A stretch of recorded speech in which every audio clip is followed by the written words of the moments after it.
Hello everyone. CTET exam में paper 2 के गणित में जो हम पढ़ेंगे उसका नाम है सरलीकरण यानी सिंप्लीफिकेशन।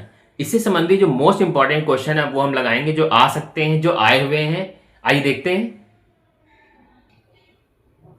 सबसे पहला प्रश्न है, यदि -3/4 और इसकी पावर माइनस में 3 लगी हुई है और फिर इसके बाद ये डिवाइड का निशान है और -4/3 इसकी पावर 7 है, इक्वल टू बड़ा ब्रैकेट है, छोटे ब्रैकेट में लिखा है -4/3 का स्क्वायर और इसकी पावर 4 लगी है इंटू 3/4 और इसकी पावर है 5x+2 है। तो x का मान ज्ञात करें। देखिए x का मान कहां पर है, देखिए इसमें है, यहां पर दिया हुआ है।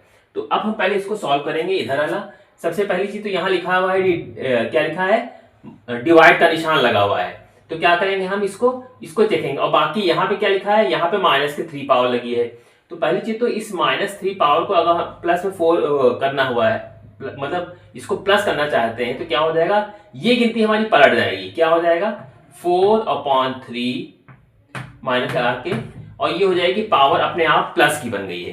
ठीक है, अब हम इसको अगर गुणा करना चाहें तो क्या होगा, गुणा करेंगे क्या होगा, ये हमारा पलट जाएगा। कितना हो जाएगा, यहाँ पर -4/3 है ये, तो ये हो जाएगा 3/4 हो जाएगा, ये पलट जाएगा। अब हम इसको गुणा करना चाहेंगे तो गुणे निशान करेंगे तो ये अपने आप पलट जाएगा, -3/4 और इसकी पावर 7 लगा दी, इक्वल टू, यहाँ पे तो आपका जो घातांक नहीं है वो लग रहा, घात यहाँ है उसके ऊपर घात लगी है, यानी -4/3 और इसकी घात की घात में गुणा हो जाएगी, 4 दूनी 8 हो गया, इंटू 3/4 और इसकी पावर 5x+2 ऐसे ही रहेगा। ये उसमें कुछ नहीं करेंगे हम लोग। ठीक है, अब यहाँ पे अगर ध्यान से देखा जाए तो ये देखिए, ये पावर, ये दिख रहा है, ये और ये सेम है। ठीक है, यहाँ 8 है, यहाँ पे कितना है, 3 है यहाँ पे। तो हम एक काम ये कर सकते हैं, इसको हम इसके नीचे ला सकते हैं। यहाँ पे नीचे लाएंगे तो फिर ये जो है कट जाएगा हमारा, उतना मतलब जो पावर जो है यहाँ पे कट जाएगी। तो चाहे हम डायरेक्ट भी काट सकते हैं, चाहे इनडायरेक्टली काटें, तो आएगा सेम ही। ठीक है, तो हमारा इतना तो तक आ गया। अब आगे इसको सॉल्व करते हैं, देखते हैं इसको कैसे करना है। एक काम तो ये कर ही सकते हैं, दूसरा काम क्या कर सकते हैं, यहाँ पे ये कर सकते हैं, अगर ये हमारा -4/3 लिखा है और यहाँ पे लिखा हुआ है मतलब 3 लगा हुआ है, और हम भी इसको अगर 3/4 बनाना चाहें तो बना सकते हैं। मतलब ये चीज है इसके साथ मतलब आ सकती है, या ऐसा ना करें, आप जैसे करना चाहें वैसा कर सकते हैं। हम इसको इधर ले आ रहे हैं तो क्या हो जाएगा, -4/3 इसकी पावर लगी 3 इंटू -3/4 और इसकी पावर लगी 7 इंटू इक्वल टू 3/4 और इसकी पावर लगी है 5x+2। ये कहाँ गया, ये हम इसके नीचे ले आए पूरे के इधर। तो -4/3 और इसकी पावर लगी है 8, ये लगी है। ठीक है, अब हम क्या करेंगे, ये पूरा देखिए सेम है, ये 8 जब पावर ऊपर जाएगी तो ये माइनस में हो जाएगी, क्योंकि ये इसका आधार सेम है। तो हम ये चीज सेम रहने देंगे, -4/3 ऐसे रहेगा। ठीक है, क्योंकि आधार सेम है, तो जब ये बटे में चीज होती है, जब ऊपर ले जाते हैं तो पावर हमारी यहाँ पे घट जाती है, मतलब -3 हो जाएगा इंटू -3/4 ऐसे रहेगा, और इसकी पावर 7 इक्वल टू 3/4 और इसकी पावर हो जाएगी 5x+2। ये इतना आ गया। अब क्या करेंगे, यहाँ पर ये कर सकते हैं, अब ये घट जाएगा, यहाँ पे -4/3 और इसकी पावर हो जाएगी -5 इंटू -3/4 और ये 7 3/4 और इसकी पावर हो जाएगी 5x+2। ये ऐसे लिखा रहेगा। ठीक है, अब आगे देखते हैं कैसे करना है, अगले पेज पे आगे देखते हैं। देखिए यहाँ पे 3/4 है, ये भी 3/4, ये 4/3 है। अगर हम इसको चेंज करें, 3/4 लिखना चाहें, इसको हम माइनस करके, तो ये क्या हो जाएगा, ये घात जो है अपने आप प्लस की बन जाएगी। ठीक है, -3/4 और यहाँ पे 7 हो गया, इक्वल टू 3/4 और इसकी पावर 5x+2 हो जाएगी। ठीक, ये दोनों सेम है, एक जैसे हैं, तो हम इसको क्या लिख सकते हैं, -3/4 बेस सेम है, ये दोनों घाते जुड़ जाएंगे, 7 5 12 इक्वल टू 3/4 और इसकी पावर लगी है 5x+2, ये लिखा हुआ है। ठीक है, तो अब हम यहाँ पे एक काम ये कर सकते हैं कि यहाँ पे एक चीज देखेंगे, हाँ 12 देखिए यहाँ पे लिखा हुआ है और यहाँ माइनस लगा हुआ है। हम इस माइनस को अगर इसका एक मतलब बाहर निकाल के इसका 12 का गुणा करेंगे तो ये अपने आप प्लस हो जाएगा। या हम इसी 3/4 को जो है अगर हम 12 बार लिखें गुणा करें तो minus minus plus plus minus minus ऐसे करते करते ये जो है, क्योंकि यहाँ पे सम संख्या 12 है इसलिए ये माइनस ये है अपने आप हट जाएगा। तो इसका मतलब हम ये दोनों इक्वल मान सकते हैं। तो अब हम इसको लिख लेंगे सीधे 5x + 2 = 12।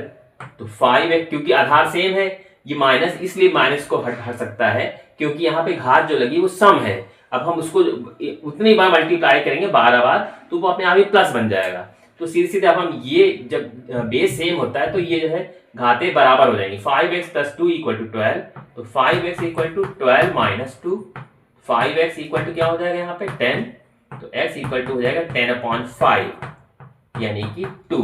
तो इस तरीके से अगर देखें यहाँ पर हमारा x का जो मान आ जाएगा वो आ जाएगा सीधे 2। यही पूछा जा रहा था कि x का मान ज्ञात करें, तो x का मान हमारा आ जाएगा सीधे 2। यही इसका राइट आंसर होगा। अगला सवाल देखते हैं। यदि 3/5 उसकी पावर लगी 2p - 2 = 9/25, इसकी घात लगी 8 × 3/5 और इसकी पावर लगी -3 है तो 2p + 1 का मान ज्ञात करें। यानी कि देखिए +1 का मान है निकालना, यहाँ पे p लिखा है, p ये लिखा हुआ है यहाँ पर, तो पहले p का मान निकाल लेंगे फिर इसका मान इसमें रख देंगे। तो देखते हैं कैसे करेंगे। 3/5 और इसका 3p - 2 ऐसे रहेगा इक्वल टू, देखिए 9/25 है, हम इसको लिख सकते हैं 3/5 का स्क्वायर, ये लिख सकते हैं और इसके ऊपर घात लगा देंगे 8 कर सकते हैं क्योंकि 3 3 9 और 5 का स्क्वायर करें तो 25 हो जाएगा इंटू 3/5 और इसका -3 ऐसे लिखा रहेगा यहाँ पे। ठीक है, ये हमने ऐसे लगा दिया, यहाँ गुणा का निशान लगा है। 3/5 ऐसे रहेगा 3p - 2 इक्वल टू, यहाँ पे अब हम ये कर सकते हैं 3/5 और ये हो जाएंगे 8 दूनी 16 इंटू 3/5 -3 ऐसे रहेगा। यहाँ देखिए ये दोनों बेस सेम है इसलिए घाते जुड़ जाएंगे यहाँ पर।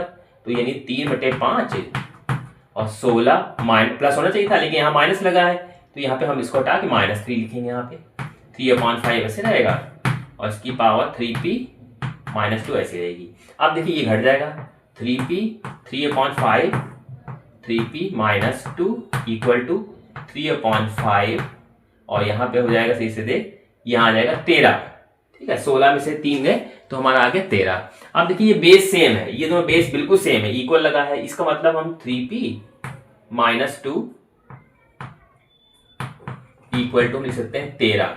इतना हमारा आ गया। अब हम इसको सॉल्व कर लेंगे और हम यहाँ पे p का मान निकाल सकते हैं। तो क्या हो जाएगा हमारा 3p = 13 और ये 2 जो है प्लट के उधर चला जाएगा, माइनस का तो हो जाएगा, माइनस था तो प्लस हो जाएगा सीधे। आगे देखते हैं 3p = कितना हो जाएगा यहाँ पे 15। 3p = 13 14 15 तो p बराबर हो जाएगा 15/3 यानी कि 5। p = 5 आ गया। अब हमारा p का मान तो आ गया।